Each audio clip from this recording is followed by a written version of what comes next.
নমস্কার, দেখছেন কলকাতা টিভির সঙ্গে রয়েছে শুভাঙ্গী। শুরু করছি 4:04 দিক।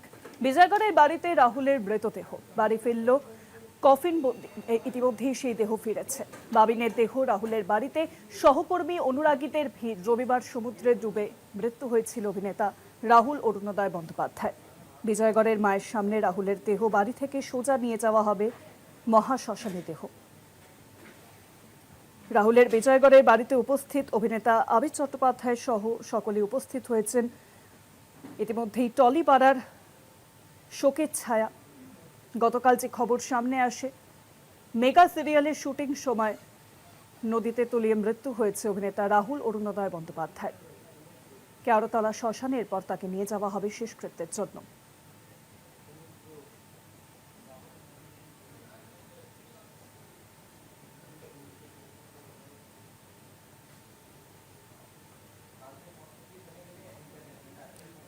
ময়নাতদন্তের রিপোর্ট সকালবেলায় হাতে আসে এবং প্রাথমিক রিপোর্ট অনুযায়ী দেখা যায় যে শরীরে বহু মাত্রায় নোনা জল প্রবেশ করার জেরে ফুসফুসে অতিরিক্ত নোনা জল, এবং তার কারণেই কিন্তু বিকল হয়ে যায়, মাল্টি অর্গান ফেলিওর হয়, তার জেরে মৃত্যু হয়েছে তার। ফোন লাইনের সঙ্গে রয়েছেন আমাদের প্রতিনিধি পারমিতা আচার্য। পারমিতা, এখন কি পরিস্থিতি?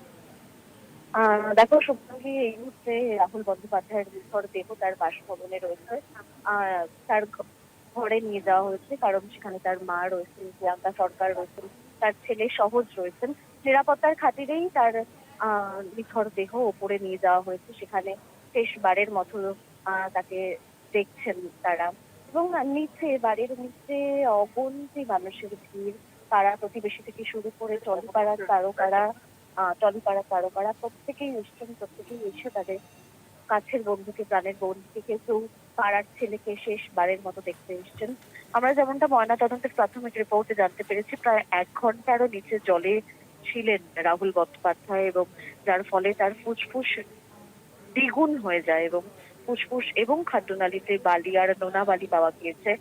এই রিপোর্টই এসছে। তবে কি করে 1 ঘন্টা ছিল জলের তলায়, কেন তাকে উদ্ধার করা সম্ভব হয়নি, এই নিয়ে কিন্তু একটা প্রশ্নচিহ্ন আসছে। কারণ গতকাল আমরা জানতে পেরেছিলাম টেকনিশিয়ানরা রাহুল বন্দ্যোপাধ্যায় জলের তলায় তলিয়ে যাওয়ার পরই তাকে উদ্ধার করে, এবং উদ্ধার করার পর তাকে তার প্ল্যান কিন্তু ছিল। রাস্তায় তার মৃত্যু হয় এবং হাসপাতালে নিয়ে গেলে চিকিৎসকরা মৃত বলে ঘোষণা করে। কিন্তু 1 ঘন্টা জলের তলায় যে ছিল, সেই তথ্য কিন্তু গতকাল অব্দিও সামনে আসেনি। কোনো টেকনিশিয়ান এই বয়ান কিন্তু দেননি। তবে এই মুহূর্তে রাহুল বন্দ্যোপাধ্যায়ের নিথর দেহ রয়েছে তার বাসভবনে। তার সহকর্মী, তার বন্ধু বান্ধব, কাছের মানুষ সকলেই রয়েছেন শেষবারের মতো কাছের বন্ধুকে, প্রাণের বন্ধুকে শেষবারের মতো দেখতে। এবং এরপর তার বাড়ি থেকে তার নিথর দেহ যাবে কেওড়াতলা মহাশ্মশানের উদ্দেশ্যে।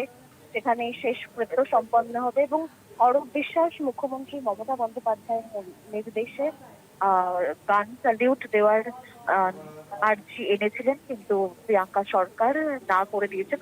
কারণ কোন রকম আড়ম্বর কখনোই চাননি রাহুল বন্দ্যোপাধ্যায়। তাই আড়ম্বরহীন ভাবেই আজকে তার শেষ যাত্রায় অসংখ্য মানুষ এসেছেন। সকালবেলা আমরা জানি অভিনেতা প্রসেনজিৎ চট্টোপাধ্যায় এসে দেখা করে দিয়েছেন রাহুল বন্দ্যোপাধ্যায়ের মা, তার স্ত্রী প্রিয়াঙ্কা সরকারের সঙ্গে।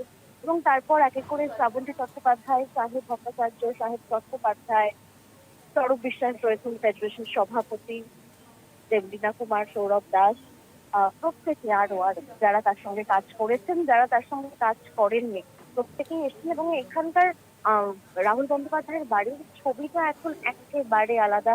তিল ধারণের জায়গা নেই, যতদূর চোখ যায় শুধুই মানুষের কালো মাথা। প্রত্যেকে ফুল নিয়ে দাঁড়িয়ে আছেন, কেউ কেউ সমবেদনা জানানোর জন্য, কেউ কেউ শেষবারের মতো রাহুল বন্দ্যোপাধ্যায়কে দেখার জন্য দাঁড়িয়ে রয়েছেন। আর এই বাড়ি থেকে খানিকক্ষণের মধ্যেই রাহুল বন্দ্যোপাধ্যায়ের নিথর দেহ পৌঁছবে কেওড়াতলা মহাশ্মশানে, সেখানে শেষ করতে হবে। অনেক ধন্যবাদ তোমায় পারমিতা। ফোন লাইনের সঙ্গে ছিলেন প্রতিনিধি পারমিতা আচার্য।